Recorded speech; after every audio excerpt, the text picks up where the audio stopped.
as lions. As bold as lions.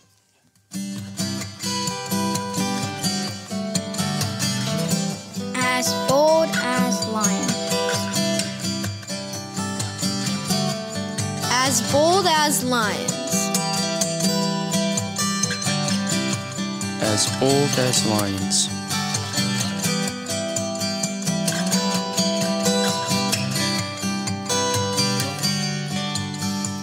You're listening to the As Bold as Lions podcast.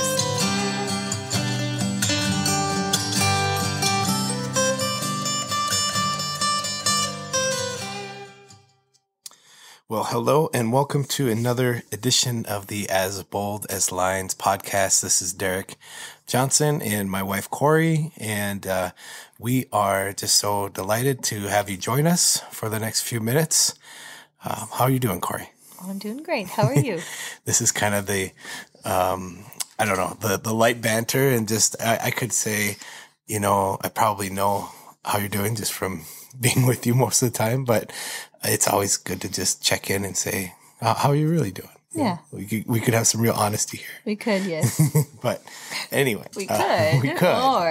Or we could just dive into our material here, which we will in a little bit. We are, we're wrapping up a series called Walking the Path, and this is really just about God's design for singleness, dating, and marriage. And we've kind of done everything leading up to marriage, and that's kind of where we end today. I just wanted to remind you before we dive in that these weekly podcasts they're tied into blogs and some content that is over at my website, yes. DerekCharlesJohnson.com. Good stuff over there. You should check it out. You should check it out. Definitely. You'll find other blogs that I've written. I think I started in 2017, and pretty much everything that I've done going back that far. Mm-hmm. Some of that early stuff is a little. No, it's good. Stop. Okay. I'm self-deprecating here a little bit, but it's been a process. I feel like I've gotten my process of putting blogs out and kind of doing all this content. It's gotten fine-tuned and just a little bit more in the habit of how I want to do everything from month to month. Anyway, you'll find all of that there. Also music that I've recorded. I am a songwriter, worship leader. And so just some of the ministry through that and through As Bold as Lions, which really all this is meant to encourage, inspire, and equip you in your daily walk with the Lord. Amen. And finally, just some merchandise stuff over there if you're interested at the store tab. T-shirts, CDs. I'd like to get some more stuff up there. Hopefully some As Bold as Lions stuff eventually. Mm-hmm. I don't know, coffee mugs or like a hat. The sky's the limit. The sky's the limit, yeah. Drop me an email or message me and say, hey, I'd like drink out of As Bold as Lions mug, or and we'll get to designing. Maybe a pen or, I don't know, notepad, sticker, what? I don't know, yeah. Yeah, like you said, the sky's the limit. Anyway, as we jump in today, do you remember that famous line from The Princess Bride? Probably not. I probably slept through that movie. Probably the only person in America that slept through Princess Bride. I know. I know my brother-in-law Tony. If he's listening, he's immediately going to know this. My sister, marriage. You have to say it in the voice. I've heard the line. Marriage is what brings us together today. So, Princess Bride. If you haven't seen it, you're highly recommended. Well, right? Some people really love it and just brag on that movie, and some people are like, it's okay, and I'm kind of indifferent, Yeah. It's a good movie, I guess. Yeah. It's cute. But marriage is what brings us together today. Marriage is what we're talking about. As we've looked at singleness and dating, the culmination of what we're moving towards is hopefully marriage, hopefully. But just getting to the altar should not be looked at as the finish line, not like, oh, we made it, I got married. That's kind of where it starts, like everything leading up to there is preparation. Right. But we must prepare to say I do so that we can begin our marriages on the right foot. Right. Because there's so much emphasis placed on the actual wedding day. Yes. That so much. A lot of times couples don't even give a second thought to what about the next day and the next day after that. Yeah. it's this big event. It's like this huge event. Yes. And then, but you don't spend much time preparing for being married. Right. That's more important than having, a fancy wedding. I mean, it's not that it's not a special event, because it is special, but you got to think of both. You got to keep it in balance. And it should be celebrated. It should be celebrated. But you also need to. But don't just focus just on that day. Not to have such a razor sharp focus on that, because you have your whole life to, be married and prepare. And that's something you need to think about and prepare for. Yes. Emotionally prepare for it. Exactly. So we're talking a little bit about building strong foundations. If we lay a strong foundation, we will have marriages that are built to last, that are meant to stand. Mm-hmm. But the foundation is rocky or unsteady, the marriage will find it hard to make it through storms and strong winds. What's that one parable that Jesus talks about with the house built on the sand or on the rock? Is your marriage built on that rock, the rock which is Jesus ultimately? If it's built on anything else, it's not going to be able to withstand some of the things that come, and there will always be something that happens that's going to cause you just to have to pull together tighter and be stronger, because moving along here, marriage is tough and commitment is hard. We live in a fickle society. Yes, we do. It's getting more fickle by the day. More fickle. Quick fixes. Our society is becoming, it's becoming more me focused. Oh yeah. But I also feel like it's becoming more of an emotions based culture. Oh yeah. More so than a logical based culture. Yes. Feelings over facts. Feelings over, over just logic and reasoning. Yeah. It's having a sound mind. Right. We let our emotions rule us instead of the sound mind that the good Lord blessed us with. Right. Yep. And that's where, if I don't feel like I want to be married to this person tomorrow, I've got an out. If I just want to, I'm not feeling this anymore. I'm going to try something else. So, that's kind of where we're at. And I think as Christians, that may be the prevailing attitude and culture towards marriage and Hollywood, actors and people that just revolving door relationships and marriages. But in the church and for Christians, we have to say, when we take those vows together and before God, that's a vow, that's a covenant you're entering into. Right. And there is no back door. There's no back door. No. So it's a serious thing. I think one thing we can kind of focus on is we look towards marriage is like, how can I serve my spouse? Right. And even before we get to the wedding days, already be thinking about that, even in our dating. And I don't know if we really touched on that the last couple of weeks, but just how can you serve that person you're dating, that fiance? Start thinking in terms of, there's natural roles for the man and for the woman in the household, and we're finding more and more where we're both are working and supporting. Both are doing the child rearing, some of that stuff, but we still kind of can figure out where does the man serve his wife in the midst of that, and where does she serve him in the midst of that, and be thinking of some of that. But not to be all downer about everything, but to also say, marriage is a wonderful gift. Yes. There's nothing meant here to dissuade you from that idea that marriage is something you shouldn't enter into, cause you to doubt or discourage about wow, who am I with? I don't know if they're marriage material or whatever. We're not trying to sow any seeds of that. We just want you to kind of be prepared in any small way that you can for what's ahead. And the effort and the hard work you put into it is worth it. Marriage is a blessing. Right. Definitely. Yeah. So, we just have a few points here that tie into the blog once again, but, these are just some things to keep in mind as we talk about getting ready to say, I do. And the first point is know how each of you are uniquely wired. So what does that mean? Just kind of knowing, a little bit more beneath the surface. It's always kind of like couples find things out about each other after they're married. And there's some of it's unavoidable. I didn't know he did that or she does that, But I think some of it can be avoided by just, the conversations you have, obviously, the likes you have, the dislikes you have, some things that I kind of throw out there, and you can either look into them or not. Practical kind of things are like the love language assessment, where you kind of figure out, well, this is what this is how he feels loved, and usually the way that you feel loved out of those 5 or 6 is how you show love. Is how you show love too, how you kind of extend it. So if you're a gift person, you like getting gifts, you also give gifts, things like that. So that by Gary Chapman is a great resource. I think there's a website, 5lovelanguages.com or something like that.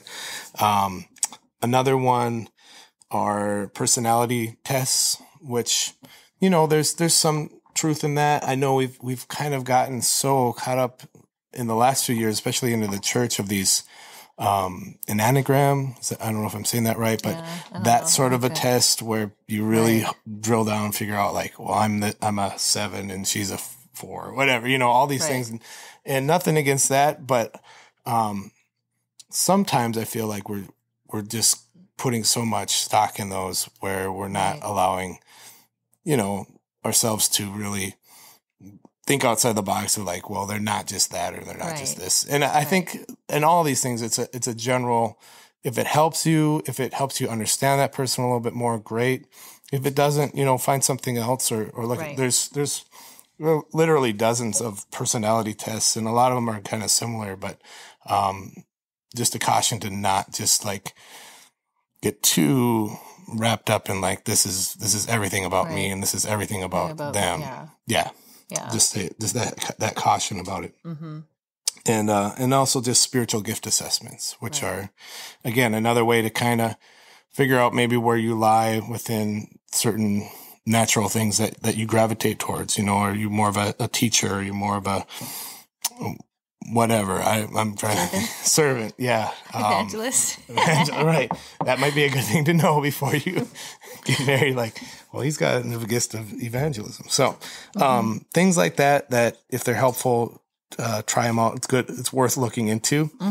And ultimately just spend time investing into that other person. Yes.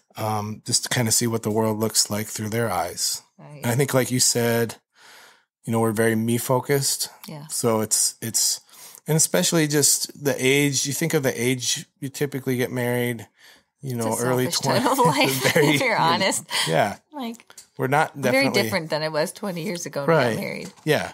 And so a part of me wishes, had some of that wisdom and maturity back then when you start out, because you would avoid a lot of just stupid stuff. Yeah.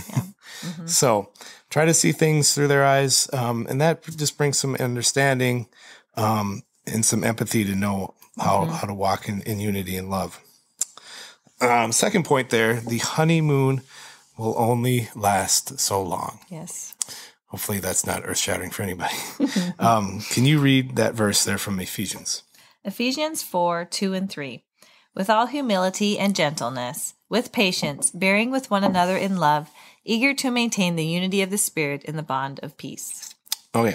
So a honeymoon period, maybe a few weeks, a month, I don't know, a year. Yeah. What they typically say. I don't know what they say. Honeymoon.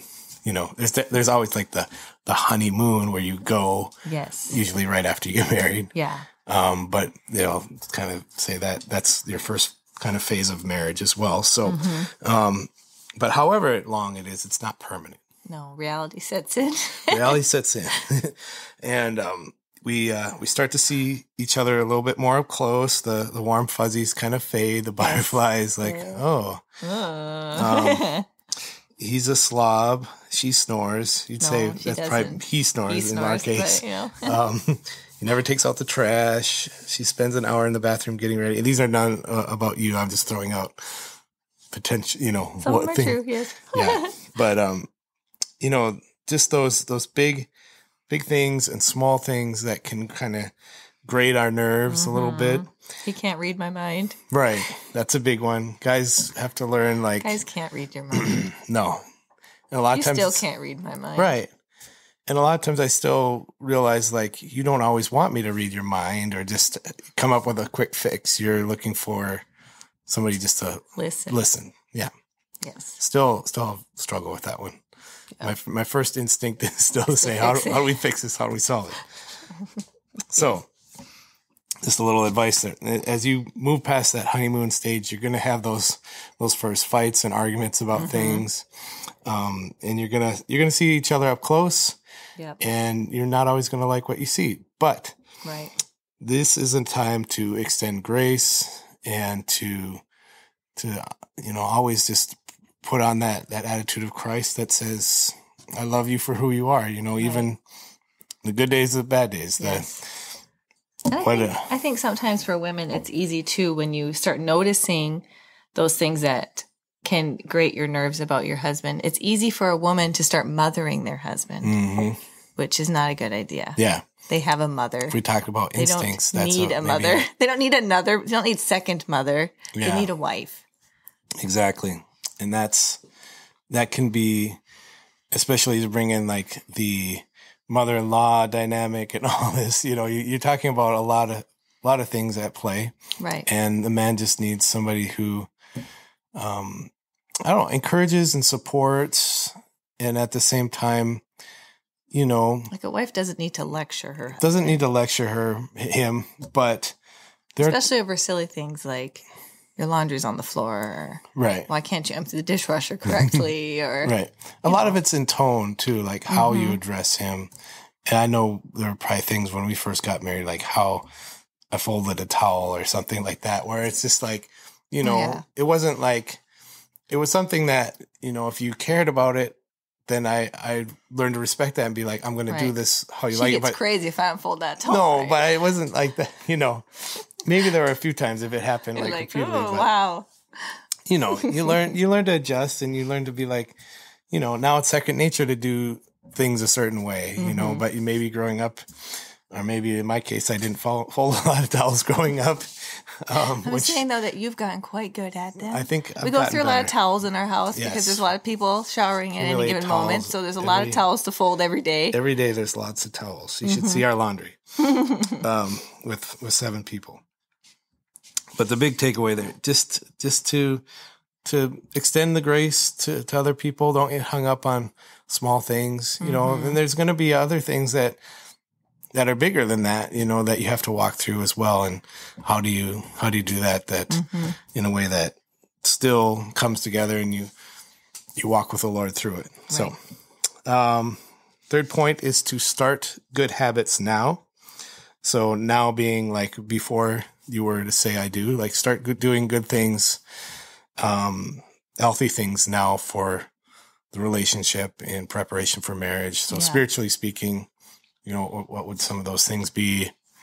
Well, reading the Bible together, praying together, hopefully finding community within a church. Hopefully you're attending church together, and in fellowship with other people, whether it's college age or young adults or whatever, you're finding some of that common ground there, and you're already kind of building that into your relationship as a, almost a habit, I guess, to say that these are things that we're going to carry on as we get married and as we have a family, because we want to keep that priority there. Right.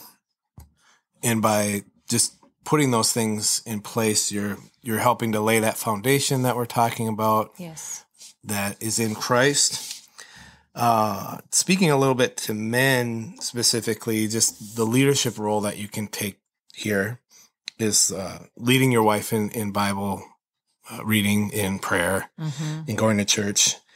I see too many instances where the man has really kind of avoided that duty or kind of shrunk back from his role there as a spiritual leader of the household, which this isn't to say either one is over or under the other one. It's just, I think there's a biblical case to be made for spiritual headship and authority to fall under the man, and that being a role that he takes in the house. But when that's kind of misplaced or he's not doing it, the woman, if she feels like, I want my kids to go to church, I want to read the Bible, like she's the one kind of dragging everybody to all this. And that's just kind of a sad thing to see, because like, guys, you're missing that opportunity to be the leader that she wants you to be, that your kids need you to be. Right. And maybe you started out on that path, and somewhere along the line, it got kind of misplaced, and it didn't become as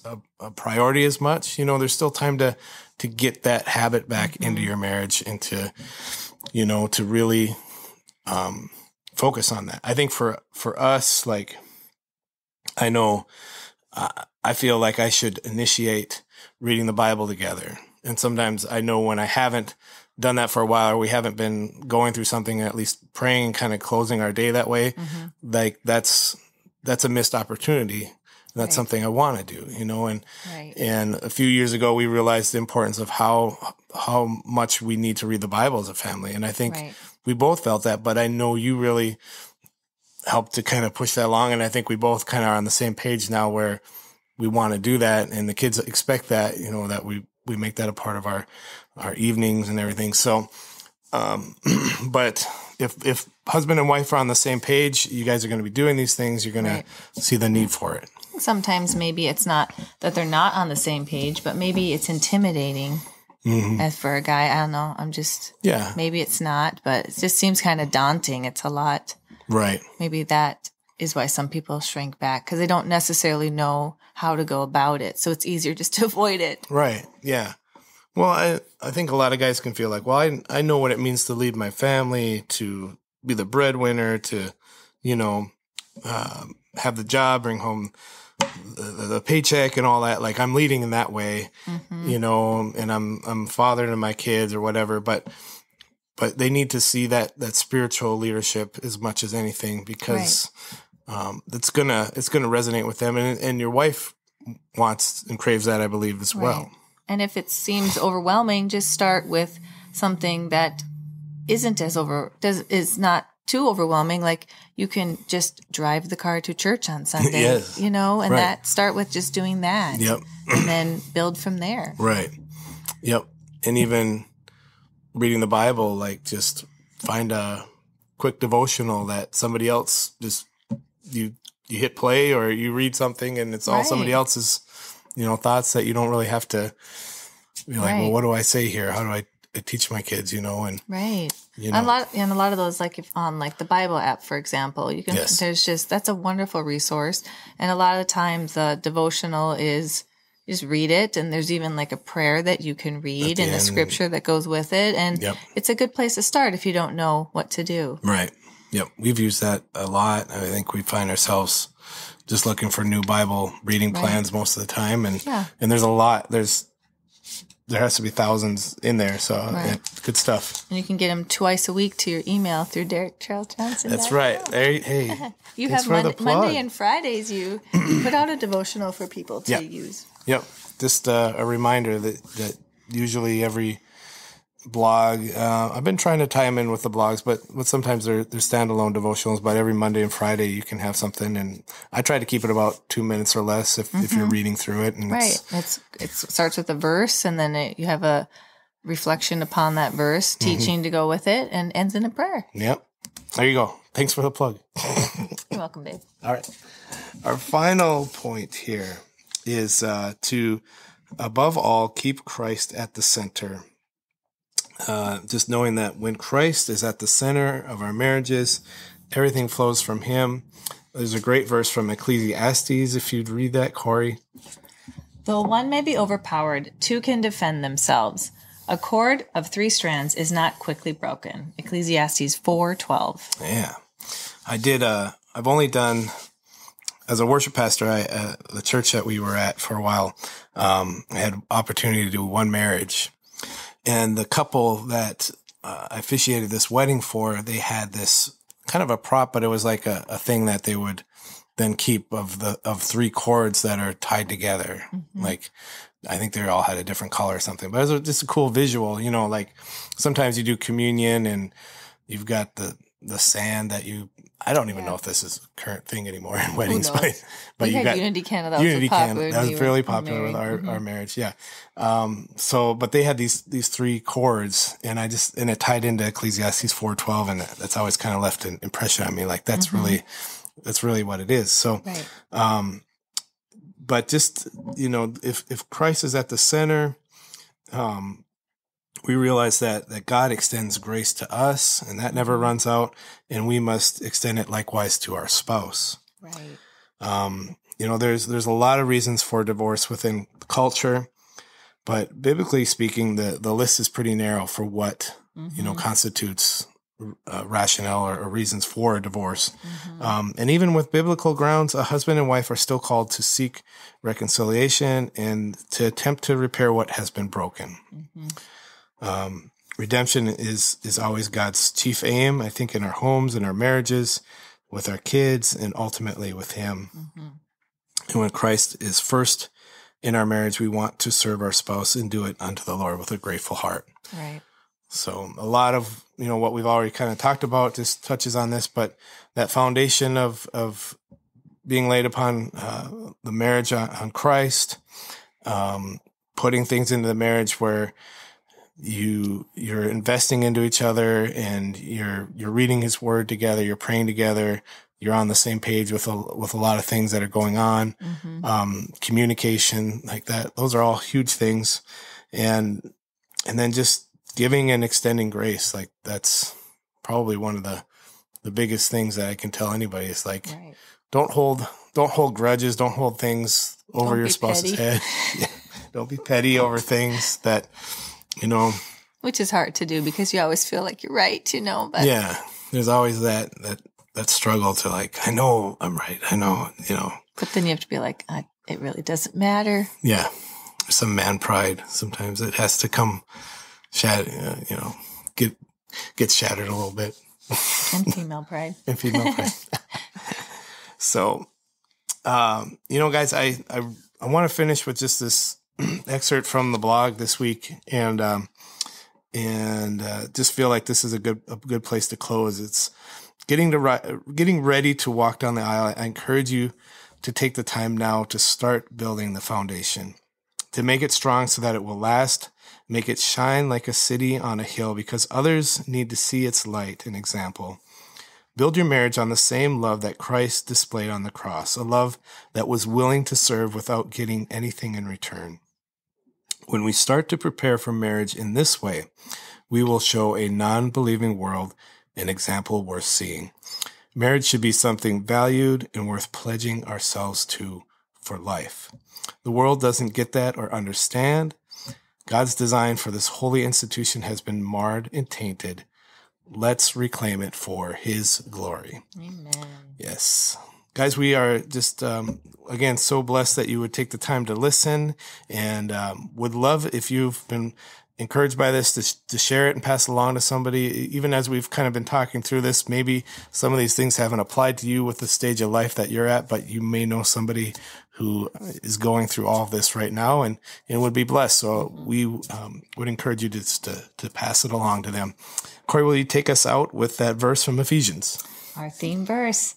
Be very careful then how to live, not as unwise, but as wise, making the most of every opportunity, because the days are evil. Therefore, do not be foolish, but understand what the Lord's will is. Ephesians 5:15-17. God bless you guys. Talk to you again soon.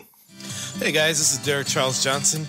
You have been listening to the As Bold as Lions podcast. I am a blogger, a songwriter, an artist. And if you've been encouraged by this podcast, please go ahead and subscribe and share. And head over to DerekCharlesJohnson.com for more encouraging content. God bless.